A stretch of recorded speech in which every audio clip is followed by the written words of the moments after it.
اعوذ باللہ من الشیطان الرجیم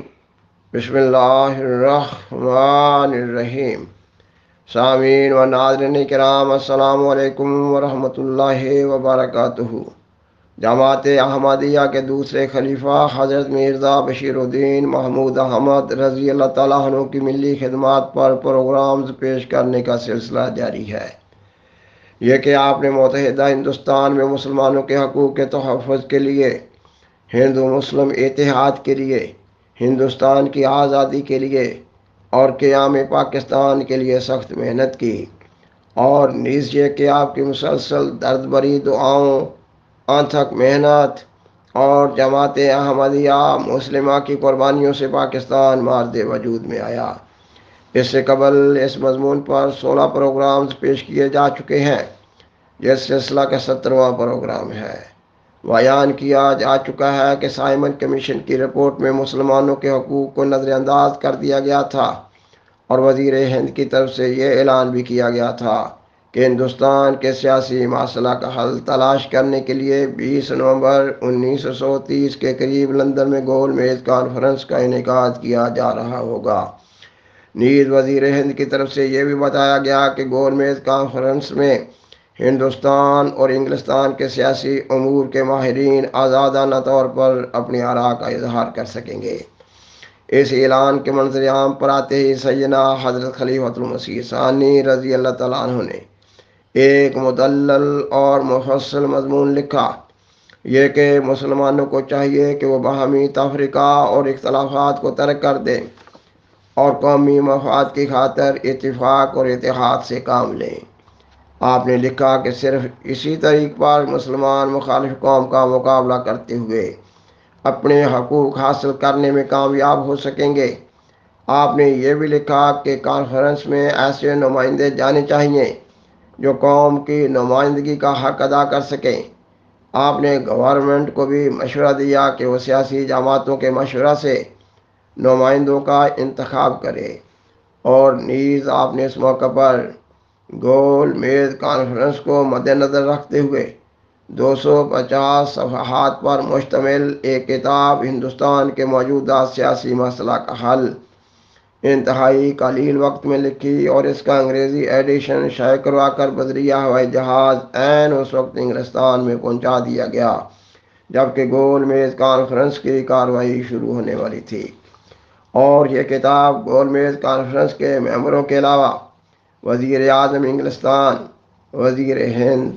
اور دیگر اہم عہدیداران سلطنت برطانیہ تک پہنچا دی گئی، اور پھر اس کے بعد ہندوستان کے مشہور و معروف سیاسی رہنماؤں، اعلیٰ حکام اور اسمبلی اور کونسل کے ممبروں کو بھی بھجوائی گئی، اور دیگر اہل علم لوگوں میں بھی تقسیم کی گئی۔ سامعین و ناظرین کرام، مضمون کو آگے بڑھانے سے قبل خاکسار بطور خاص یہ بیان کرنا چاہتا ہے کہ اس کتاب نے برطانیہ کے ممتاز رہنماؤں کی رائے کو یکسر تبدیل کر دیا۔ وہ لوگ جو کلی طور پر ہندوستان کو ہندو اکثریت کے حوالے کرنے کا عزم کیے ہوئے تھے، اب وہ ہندوستان کے مسلمانوں کی سیاسی حیثیت تسلیم کرنے پر مجبور ہو گئے۔ خاکسار بیان کرتا ہے کہ ہندوستان کی برطانوی حکومت نے سر چودھری محمد ظفر اللہ خان صاحب کو گول میز کانفرنس میں شرکت کے لیے نامزد کیا، اور سر چودھری محمد ظفر اللہ خان صاحب نے اس پیشکش کو قبول کرنے کی اطلاع سیدنا حضرت خلیفۃ المسیح ثانی رضی اللہ تعالیٰ عنہ کو دیتے ہوئے آپ سے خصوصی دعا کی درخواست کی اور رہنمائی چاہی، اور پھر سر چودھری محمد ظفر اللہ خان صاحب گول میز کانفرنس میں حضرت امام جماعت احمدیہ کی زبان بن گئے۔ حضرت سر چودھری محمد ظفر اللہ خان صاحب گول میز کانفرنس کے اجلاس کی رپورٹیں حضرت امام جماعت احمدیہ کی خدمت میں بھیجتے رہے۔ ایسی رپورٹوں میں سے 9 رپورٹوں کا خلاصہ تاریخ احمدیت جلد پنجم کے صفحات 222 تا 227 پر دیا گیا ہے، اور تاریخ احمدیت میں یہ بھی لکھا گیا ہے کہ یہ مسلمانان ہند کی سیاسی جدوجہد کی مستند ترین دستاویزات ہیں۔ گول میز کانفرنس کے مختلف اجلاس نومبر 1930 سے اگست 1934 تک جاری رہے۔ سر چودھری محمد ظفر اللہ خان صاحب نے کس طرح گول میز کانفرنس کے اجلاس میں ہندوستان کی آزادی اور مسلمانوں کے حقوق کے تحفظ کا کیس پیش کیا، انشاءاللہ اگلے پروگرام میں اس کا ذکر کیا جا رہا ہوگا۔ آج کا پروگرام سیدنا حضرت خلیفۃ المسیح ثانی رضی اللہ تعالیٰ عنہ کی کتاب ہندوستان کے سیاسی مسئلہ کا حل پر تبصروں کے بارے میں ہے۔ تاریخ احمدیت جلد 5 میں حضرت امام جماعت احمدیہ کی کتاب ہندوستان کے سیاسی مسئلہ کا حل پر ہندوستان اور انگلستان کے ممتاز سیاسی رہنماؤں کے کئی ایک تبصروں کو درج کیا گیا ہے، اور نیچے کے کتاب ہندوستان کے سیاسی مسئلہ کا حل کے پہلے ایڈیشن کے بعد چھپنے والے دیگر ایڈیشنز کے ساتھ منسلک کیے گئے کئی ایک تبصرے ہیں۔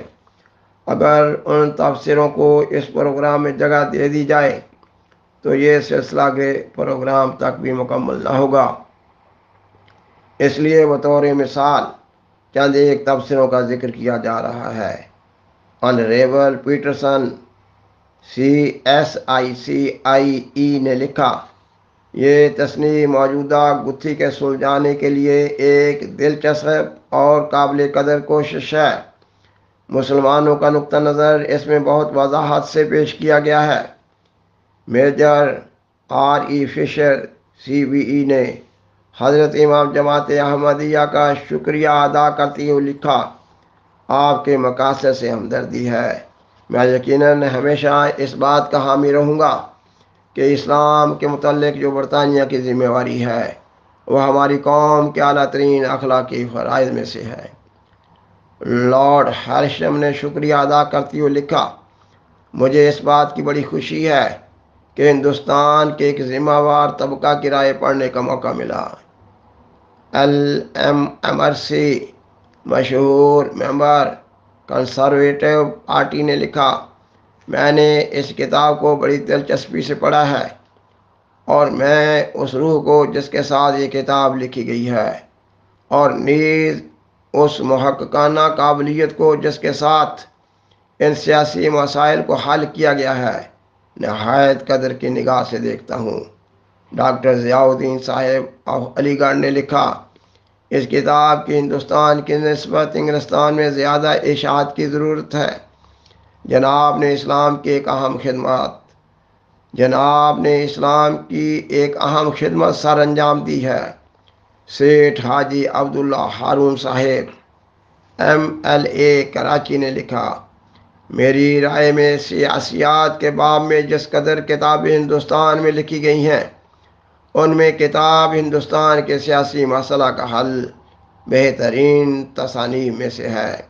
علامہ ڈاکٹر سر محمد اقبال نے لکھا، تبصرہ کے چند مقامات کا میں نے مطالعہ کیا ہے، نہایت عمدہ اور جامع ہے۔ اخبار انقلاب نے اپنی اشاعت 12 نومبر 1930 میں لکھا،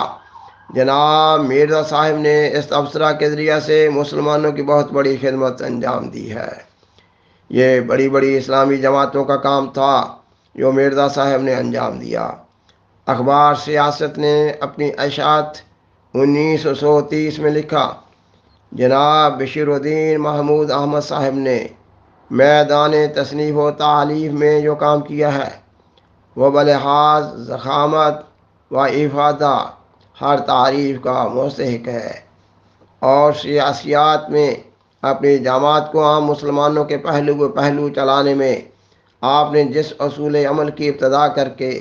اس کو اپنی قیادت میں کامیاب بنایا ہے وہ بھی ہر منصف مزاج مسلمان اور حق شناس انسان سے خراج تحسین وصول کر کے رہتا ہے۔ آپ کی سیاسی فراست کا ایک زمانہ قائل ہے اور نہرو رپورٹ کے خلاف مسلمانوں کو مجتمع کرنے میں سائمن کمیشن کے روبرو مسلمانوں کا نقطہ نگاہ پیش کرنے میں مسائل حاضرہ پر اسلامی نقطہ نگاہ سے مدلل بحث کرنے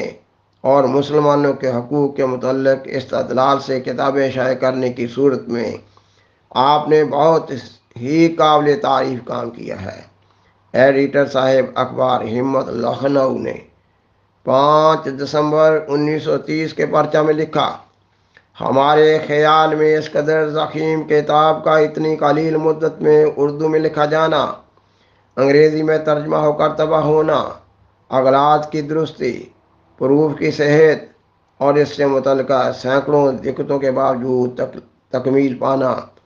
اور فضائی ڈاک پر لندن روانہ کیا جانا اس کا بین ثبوت ہے کہ مسلمانوں میں بھی ایک ایسی جماعت ہے جو اپنے نقطہ نظر کے مطابق اپنے فرائض سمجھ کر وقت پر انجام دیتی ہے اور نہایت مستعدی اور تندہی کے ساتھ غرضے کے کتاب مذکور ظاہری اور باطنی خوبیوں سے مزین اور دیکھنے کے قابل ہے۔ سر ہون او ملر نے لکھا، میں اس اخلاص، معقولیت اور وضاحت کی داد دیتا ہوں جس سے کہ ہز ہولینس امام جماعت احمدیہ نے اپنے خیالات کا اظہار کیا ہے، اور میں ہز ہولینس کے نہ صرف ہندوستان بلکہ دنیا کے اس امر کے متعلق بلند خیالی سے بہت متاثر ہوا ہوں۔ سامعین و ناظرین کرام، یہ مضمون ابھی جاری ہے۔ بالآخر درخواست ہے کہ برائے مہربانی اس پروگرام کو دوسروں سے شیئر کریں اور حضرہ کرم اس چینل کو سبسکرائب کریں۔ جزاکم اللہ تعالی احسن الجزا وآخر دعوانا ان الحمد للہ رب العالمین، والسلام علیکم ورحمۃ اللہ وبرکاتہ۔